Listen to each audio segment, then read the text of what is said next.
Everyone, welcome back to the channel. Once again, it's time for Papa's Comic Books, Coffee, and more. And as you can see, today we'll be reading Batman and the Outsiders. This is Batman number 30, 75 cents from back in 1985. Title of the story, Transfiguration by Mike Barr and Alan Davis. Before we begin, don't forget, this book and others are available on my eBay page, Papa's-Comic-Books. Also, please hit that like button and please hit that subscribe button down below. Tell me what you thought about this book, okay? Leave me a comment. Let's get into it. Batman and the Outsiders. Oh, why was I born with a different face? Why was I not born like the envious Pace? The truth about Look Girl. Please, won't you tell me what you want with me?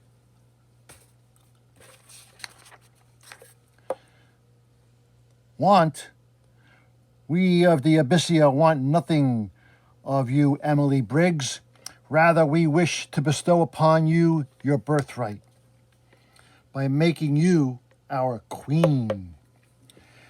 You keep saying that. I don't want to be a queen. I just want to go home to my husband. And you shall, Emily Briggs, in time. I give you my word. How much longer will we permit this to continue, Batman? Good question, Katana. Halo, Metamorpho, and Geoforce are still missing, and the banquet stuff ain't helping us find them. Perhaps it is Black Lightning. Every instinct I own tells me all these mysteries have common root, and it's here. We'll wait a while. In time, how much time? When? The time of conjoinment draws near. Perhaps it is time you knew. So please, let your attendants provide your every comfort, and I shall tell you a story I know as well as my name, the history of our glorious land of Abyssia, and that of our unfolding destiny. It began over 2 millennia ago, more than 2,000 years before the birth of your Christ on the very mountain above. 3 huntsmen on their way home from successful days spied a glowing object far away. Whew. And seconds later spied it from a far more advantageous position. Being unimaginative sorts, despite the fact that they are today revered as saints by our people, the huntsmen did the only thing they knew. They took a fragment of the rock to their ruler and his wife. The former and his advisor were fascinated by the discovery. The latter was not, but she was. Forgive me, foolish, for she could not know that the rock's glow was to alter both the life of her unborn child and her own destiny. Though she was never to know it, she died in childbirth weeks later. And when the king was presented his infant son, he was momentarily sorry his wife had not taken the infant with her into the unknown. The child was unlike any other ever born, but the king's advisor, counselor, Derman, thought otherwise. The king's first instinct was to have it destroyed and advocated a policy of waiting. He was wise. For the child, who was named Loran, was a born leader, able to negotiate a truce with an enemy, then break it as soon as he deemed it was unsuccessful. It was usefulness had ended. There were those who objected to his tactics, including some of the people whom Loran and his father ruled ruthlessly, but despite all the attempts to make themselves heard, dissent was not tolerated, and was swiftly dealt with. But despite his iron rule, the majority of the people were content, for Lauren had led many wars of conquest on neighboring tribes, buoyed on by his cunning and audacity, and the people found liberty and a small price to pay for wealth. Soon, however,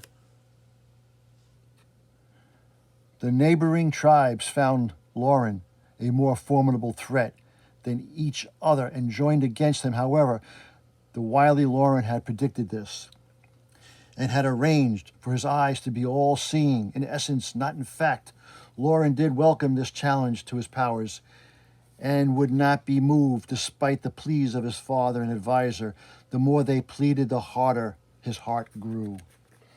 The more wrathful his face became, until he did slay his father and Dermon. With the crown resting on only the brow, Lauren made his declaration of war against his neighbors, and knew for the first time that his grasp had exceeded his reach.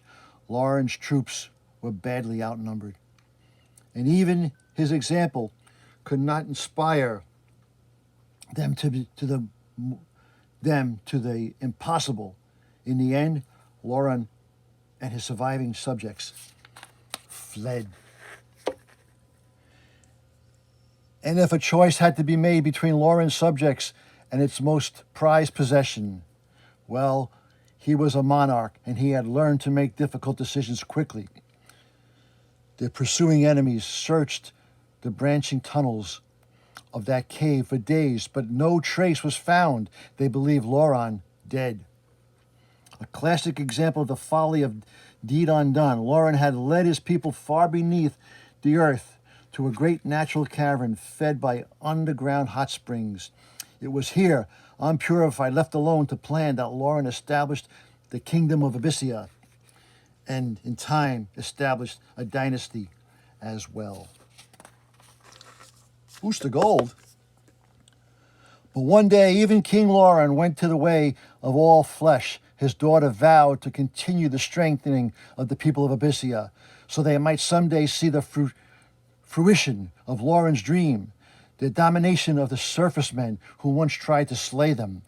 And as the people of Abyssia grew strong, so did the succeeding generations of the family of Lauren, for as the comet returned, they found their own powers increasing. To this end, the heirs of Lauren grew accustomed to taking long hibernations between the returns of the comet, so they might grow ever more powerful. They were Lauren's flesh, after all. The heirs of Lauren were attended to by the servile lowlings of docile, unimaginative strain, whom we use for menial chores to this day. But I digress. Things proceeded in this manner for generations until the accession of the new heir, King Ector. We assumed war preparations would proceed as before. Imagine our astonishment then when our Ector preached peace with the surface world, when generations had been crying for war. One heresy was enough. But we found days later that Ector had departed during the period of hibernation, his whereabouts unknown. We never found him, though. We did not search for him long.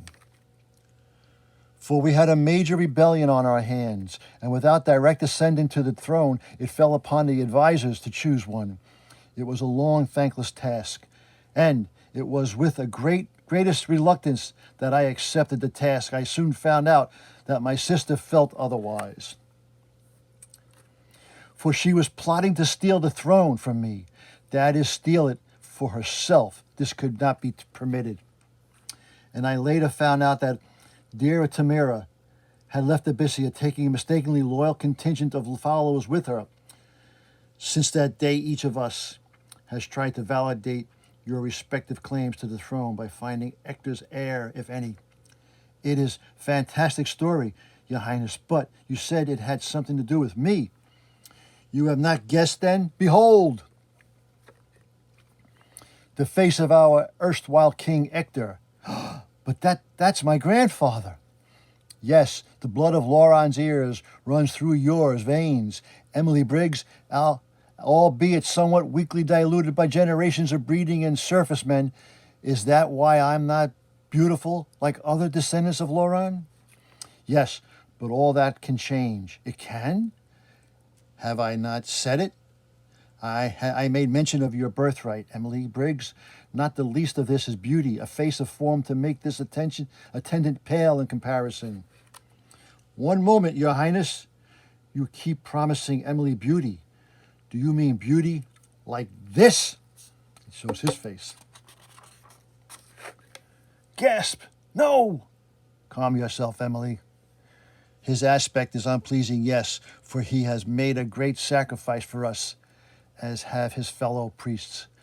With the mantle of Lauren came certain abilities which we needed for defense in the time of Tamara's treachery, as well as to find you Lauren's true heir. As to the end of the number of noble volunteers were chosen to receive his powers, but they were not of his lineage, and the treatment affected their appearance, and adversely, you, as Lauren's true descendant, will receive his powers and his lines, comeliness that would please you and your husband, Greg. I could be a wife to him, the wife he's always deserved. She's buying that story, Batman. We cannot let her go through with this. We won't. On 3. Go. Pow, shriek, graph, grease, arg, boom, oh. And not far away, that priest, how dare he collapse before I dismiss. One of our numbers in Mardo's service has just been assaulted, Princess. I sense strife and conflict in your brother's ranks. Indeed, our own attack was to take place while they slept. But we hold the proper weapons and the opportunity is now ours. Jonelle, you stupid lowling, tell the captain of the guard to alert the troops. Yes, Princess. And they alert and they attack Batman and he flies away somehow. So many of them must find an opening for, or zap, pow, kapow. Gabrielle, where have you been? Not so fast, Katana. You're not thinking. Batman, it's Gabrielle. Physically, yes. But look at her eyes. They're dark, mesmerized, just as Metamorphos were when he attacked us. I see. And if anyone can break such a spell, I can. She would never hurt me. She saved me from the swordsman. She wasn't saving you. She was attacking them. Katana, don't. Gabrielle, it's me. Tatsu. Oh, boom, pow. Fight it, Gabrielle. Fight. Oh. Katana, if you can't fight Halo, at least give me a hand over here.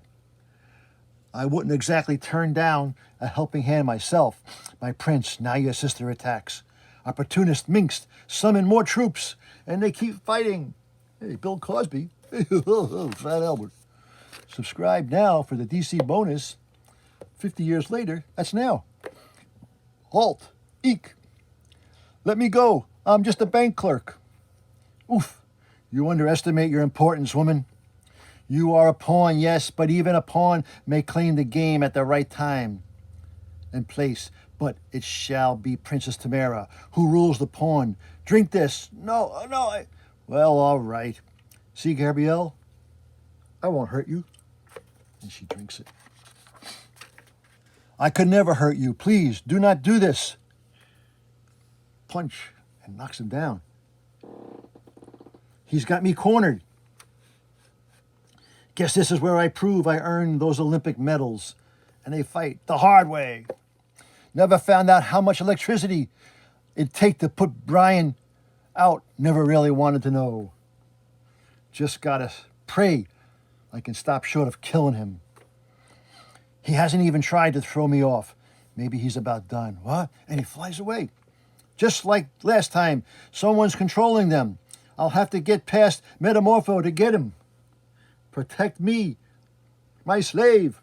And what he can't see, he can't stop.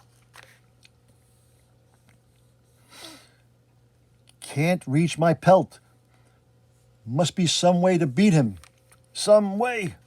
Fools concentrate on one foe at a time then. The surface men have left Mardo for us. Bind him. and bring him with us. We wish him to see our final triumph, as you command, Princess. Final triumph? Not just yet, my sister. Empty threats shall become your brother. But face facts. We have beaten you. The game is over. And sometime later, hey, we're alive.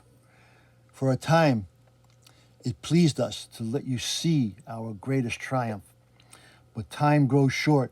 The occurrence of the event draws near. The event? What do you mean? I know. It all fit when I remembered Mardo's mention of a comet that was first sighted over 2,000 years ago. It's Halley's Comet, now astute for a surface man.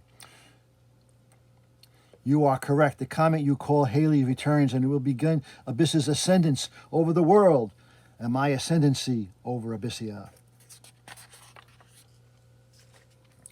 She has been given the obedience potion and decorated with the traditional paint. Let us begin. Wait! But the time for waiting is apparently past, as an envelope of glowing blue force forms, as if by the priest's command, and molds itself into a sphere which defies the most fundamental of forces. Gravity. No sound may be heard from the side of that sphere. And if Emily Briggs screams, only she alone may know it.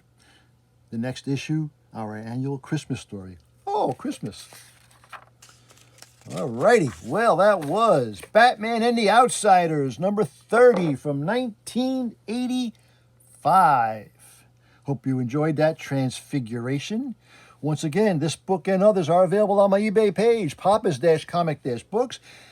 Please hit that like button down below. Please hit that subscribe button down below. And leave me a comment. Tell me what you thought about it. Okay? And as Batman and the Outsiders always say... That was easy. Until next time, Papa is out.